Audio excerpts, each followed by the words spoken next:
As we have studied previously, in circular motion, there are two types of linear acceleration. One is tangential and other is radial. Now, tangential acceleration is given by the change in magnitude of velocity. But in uniform circular motion, velocity remains constant. So, tangential acceleration will be 0. But there will be radial acceleration. Due to this radial acceleration, there is going to be a force जो कि act करेगा इस radial acceleration की ही direction में. Radial acceleration कहाँ act करता है? ये towards the centre along the radius act करता है. तो इसकी वजह से जो फोर्स आएगा वो भी कहाँ एक्ट करेगा? Towards the centre. ठीक है, इस फोर्स को हम क्या नाम देते हैं? Centripetal force. Now centripetal force जैसा कोई भी फोर्स डायरेक्टली एक्ट नहीं करता. कोई भी एक फोर्स या फिर रिजल्टेंट ऑफ फोर्सेस वो प्रोवाइड करते हैं सेंट्रीपिटल फोर्स को, जिसकी वजह से बॉडी अपने सर्कुलर मोशन को मेंटेन कर पाती है. It can be centripetal force can be given by like tension, friction, normal reaction etcetera. इसको हम एक एग्जांपल से समझते हैं. Suppose we are having a this string and a mass attached to it. Now this rod is rotating with an angular velocity omega. Now, in this case, let's draw the free body diagram. So this is going to be mg and this is going to be tension. Now, what we can see is there is no force acting here which can be called as centripetal force except this tension. So this tension is going to provide for the centripetal force. Are you getting my point? That any force or the resultant of forces will provide the centripetal force to maintain the circular motion by the body. Now let's talk about conical pendulum. What is a conical pendulum? In conical pendulum, a small particle of mass m is tied to a string is filled on a horizontal circle. कहने का मतलब क्या है कि like ये मेरा एक कोई भी पॉइंट ऑफ सस्पेंशन है and suppose this pen is string and the mass will revolve like this, forming a circle. So it will act like a cone. Drawing the free body diagram for this. Now this is the string and this is the circular path it is following, given by these dotted lines. Now if suppose this is the theta, half the angle of the cone. Now we can resolve this t into rectangular components. So t cos theta, t sin theta, downward acting is mg. This t cos theta will balance mg and this t sin theta is going to provide for the centripetal force.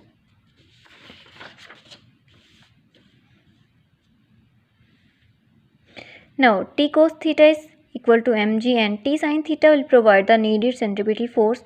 Now t sin theta will be equal to mv square by r, that is the expression for centripetal force. Now putting this value of t, like t will be given by mg by cos theta into this expression.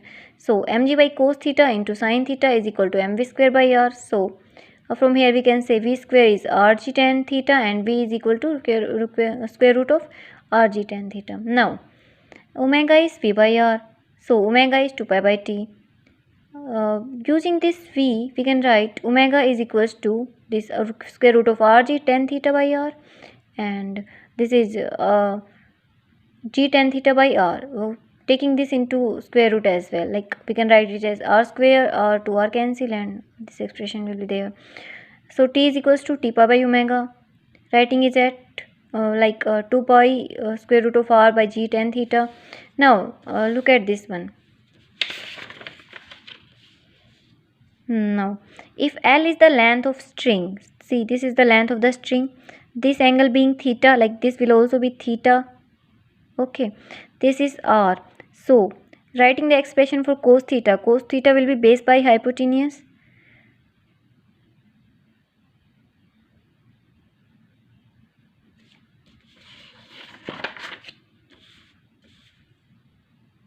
So cos theta is going to be this base by hypotenuse, and sin theta will be perpendicular by hypotenuse. So this is going to be r by L. So r can be written as L sin theta. Putting this expression into this expression for time period. So time period can be written as 2 pi square root of L sin theta by g, and this tan theta can be written like sin by cos. So this is going to be 2 pi square root of L cos theta by g.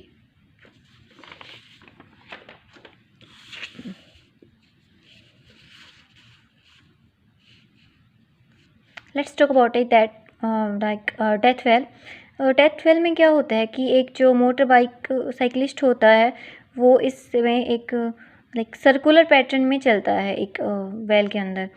So how is that possible, we will see कि ऐसे कैसे होता है. Now suppose this is the circle along which the motorcyclist is running his bike. Now, to stay in this position, there must be an upward force acting to manage his weight. So there will be friction, like this surface is going to be rough, so that there will be friction to manage mg. Now, there will be a contact force called normal reaction, since it is the point of contact of that motorcyclist and the well. So this n. Now we can see F will manage mg, and then this n will provide for the centripetal force needed to maintain this circular path. Now F can be written as mg. Now what we can see is, look, if this F is lesser than this mg, if F is less than mg, the motorcyclist will slip downward. So to maintain this particular position, this F must be greater than mg. F must be greater than equal to mg at least.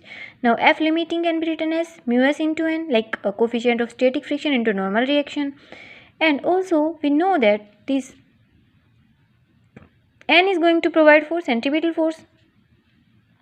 Okay, so mu mv square by r, like F limiting is mu n and n is equal to mv square by r. Fine. Now taking this one, this F must be greater than equal to mg. So mu mv square by r must be greater than equal to mg, and v square must be greater than equal to cr by 4, and v must be greater than equal to square root of gr by 4. अच्छा, अब इसका मतलब क्या है कि v इससे बड़ा होना चाहिए. इसका मतलब है कि अगर उस मोटरसाइकिलिस्ट की स्पीड इस पर्टिकुलर स्पीड से कम हुई तो वो पर्टिकुलर इस जगह पोजीशन को मेंटेन नहीं कर पाएगा, and there will be possibility of an accident. तो ये इतनी कम से कम इतनी स्पीड उसको रखनी होगी ताकि वो इस सर्कल में मूव कर सके. Now we will see the bending of a cyclist.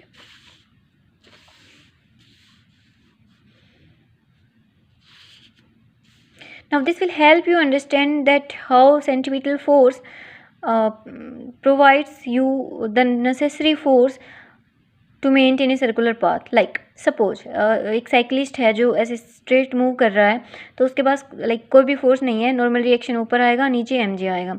अब वो साइकिलिस्ट टर्न लेना चाह रहा है, तो वो किस फोर्स के बेसिस पे टर्न लेगा? उसके पास तो जस्ट दो ही फोर्स है ना, एक n है और एक mg है, कोई भी थर्ड फोर्थ फोर्स इधर उधर एक्ट नहीं कर रहा, तो साइकिलिस्ट टर्न नहीं कर पाएगा बिल्कुल भी. तो वो क्या करेगा? खुद को बैंड करेगा. कहाँ पे? रोड की तरफ. क्यों? क्योंकि उसको फोर्सेस को ऐसे बैलेंस करना है कि कोई एक फोर्स उसको अंदर की तरफ धक्का दे थोड़ा सा, ताकि वो सर्कल में जा सके. तो वो साइकिलिस्ट सपोज कि एक particular, this is our cyclist, वो क्या कर रहा है कि वर्टिकल के साथ एक थीटा एंगल पे मूव कर रहा है. वो इतना वो नीचे झुका, ठीक है. तो अब उसका वेट mg है, उसका रिएक्शन फोर्स ये अब उसके झुकने की वजह से रिएक्शन फोर्स है. नाउ अब हम क्या करेंगे? इस रिएक्शन फोर्स को रेक्टेंगुलर कंपोनेंट्स में रिजोल्व करेंगे. So r cos theta, r sin theta, mg. Now see, r cos theta will balance mg, and this r sin theta force is going to provide for the centripetal force, कि हमारा cyclist किसी भी turn पे band कर सके. ठीक है. यहाँ से r sin theta is mv square by r cos theta is mg. So tan theta can be written as v square by r. अच्छा, अब मेरे को एक बात बताओ कि अगर कोई भी साइकिलिस्ट है, लाइक ये साइकिलिस्ट है, अगर ये एक पर्टिकुलर लिमिट से ज़्यादा झुकेगा तो इसके गिरने के चांसेस है ना. तो इसका मतलब है कि tan थीटा बहुत ही ज़्यादा भी नहीं होना, थीटा बहुत ही ज़्यादा भी नहीं होना चाहिए, है ना. और यहाँ से हमारा थीटा किस पे डिपेंड कर रहा है? v square by R G के ऊपर. सो एक सेफली टर्न करने के लिए थीटा क्या होना चाहिए? हमारा कम होना चाहिए, कि अपने को सेंट्रीपिटल फोर्स भी मिल जाए और हम गिरे भी ना. तो इसके लिए हमारे पास क्या होना चाहिए कि v की वैल्यू स्मॉल होनी चाहिए और r की वैल्यू ज़्यादा होनी चाहिए। इसका मतलब है कि शार्प टर्न्स पे गिरने की पॉसिबिलिटी क्या है, ज़्यादा, और अगर अपन थोड़ा बड़ा टर्न लेंगे तो गिरने की पॉसिबिलिटी क्या है, कम। अच्छा, circular turning of roads, like ये किसकी बात थी, साइकिलिस्ट की बात थी। और साइकिलिस्ट ने तो बैंड कर लिया, लेकिन हाँ अगर हम अपने 4 व्हीलर्स की बात करें तो उन पे कैसे टर्न्स के ऊपर वो लोग बैंड करेंगे, I mean how they are going to get their centripetal force to maintain that circular motion to avoid accidents. Now we will see various possibilities that suppose we just have a friction force on the road. Now we will see that how this will help in taking a safe turn. Now this is our particular vehicle. Now how a car moves. In a car, what happens is, suppose this is the wheel and this is rotating backward, and this is the friction force which comes into action in the forward direction, pushing the vehicle to move forward. Like wheels हमारे backward move करेंगे तो friction force क्या करेगा, आगे की तरफ लग जाएगा, जिससे कि हमारा व्हीकल आगे बढ़ रहा है। Now this is our car, here the force acting is N and M जी।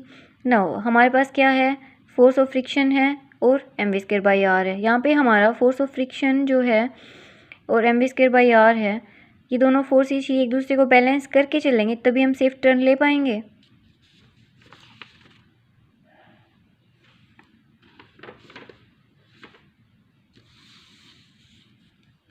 अच्छा, यहाँ से हमारे पास क्या है, देखो यहाँ से हमारे पास था कि एन हमारा किसके बराबर है, एम जी के बराबर है, और हमारा जो एफ है वो किसके बराबर होता है, हमेशा mu N K. So F can be written as mu N, that is mu M जी।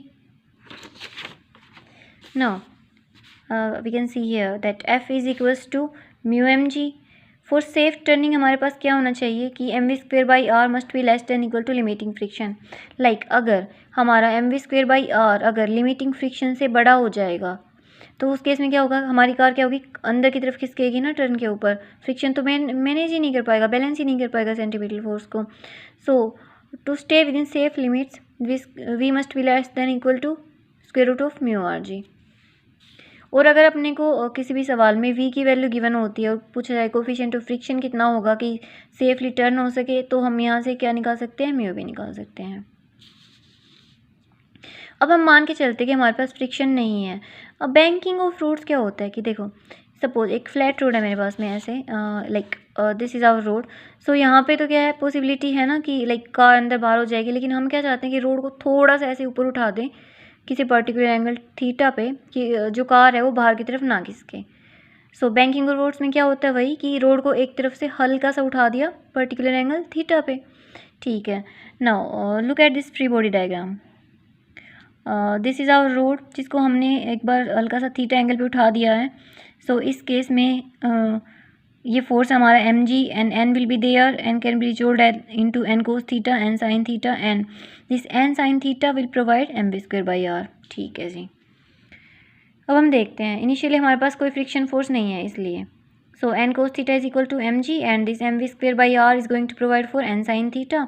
सो हमारे पास सेफ वेलोसिटी जो है वो कितने हैं, root of R G tan theta.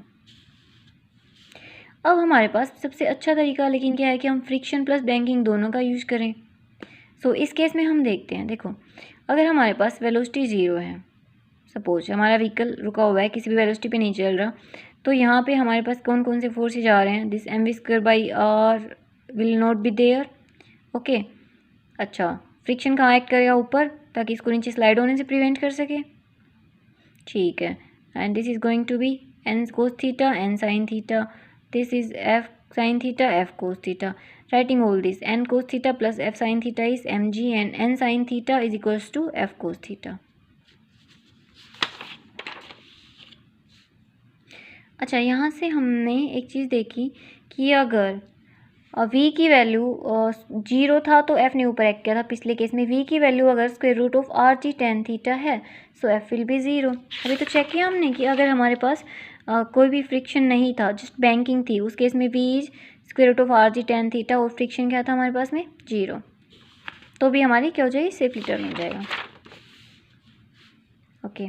Now if v is greater than square of R G tan theta, यहाँ से अगर v की वैल्यू बढ़ रही है हमारे पास में तो r की वैल्यू भी बढ़ेगी यहाँ से, ठीक है। इसका मतलब क्या है कि अगर r की वैल्यू बढ़ रही है, देखो तो r की वैल्यू बढ़ने का क्या मतलब है कि लाइक पहले पार्ट जो हमारा कार थी वो ऐसे इस पर्टिकुलर रेडियस में जा रहे थे, लाइक ये रेडियस था टर्न की, सपोज r।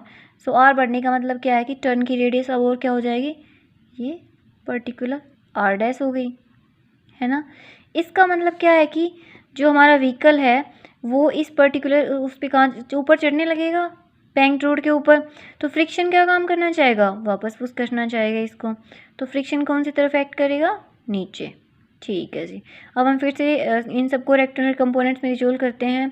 तो हम यहाँ से देखते हैं कि n cos theta minus f sin theta, sorry n cos theta is equals to f sin theta plus M G and n sin theta plus f cos theta is M square by R. अच्छा जी, अगर हमारे v की value less than square root of R G tan theta हो जाए उस case में v क्या होगा, डिक्रीज करेगा, r क्या करेगा, डिक्रीज करेगा।